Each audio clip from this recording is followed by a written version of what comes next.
Okay guys, ngayong umaga magso-solve tayo ng maze.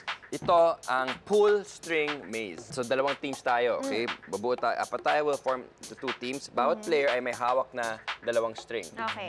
Kailangan nyo magalaw ang tissue roll with the ball from the start to the finish nang hindi nahuhulog yung ball at syempre hindi tumatama sa mga obstacles natin. Oh.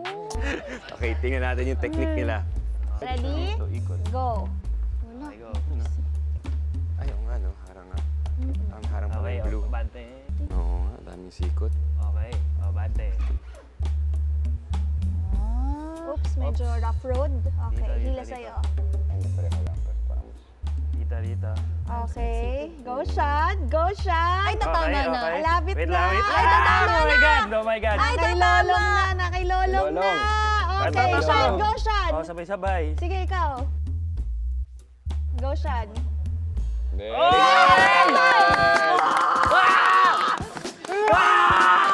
Galing! Galing nyo naman.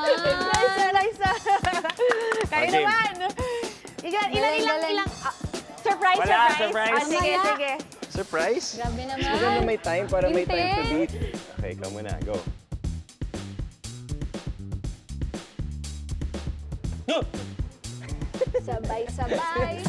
Sabay.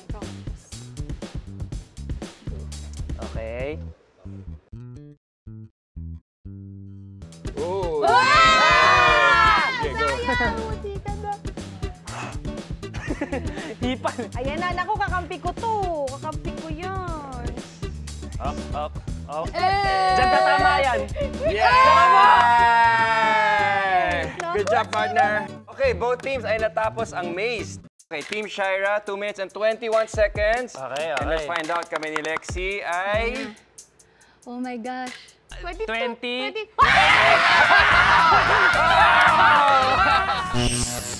Sa game na ito, ang naging susi ay ang pagbigay ng mga players ng tamang tension sa string. Sa physics, ang tension ay ang pulling force o action at reaction ng magkapares na force mula sa magkabilang dulo ng isang three-dimensional object.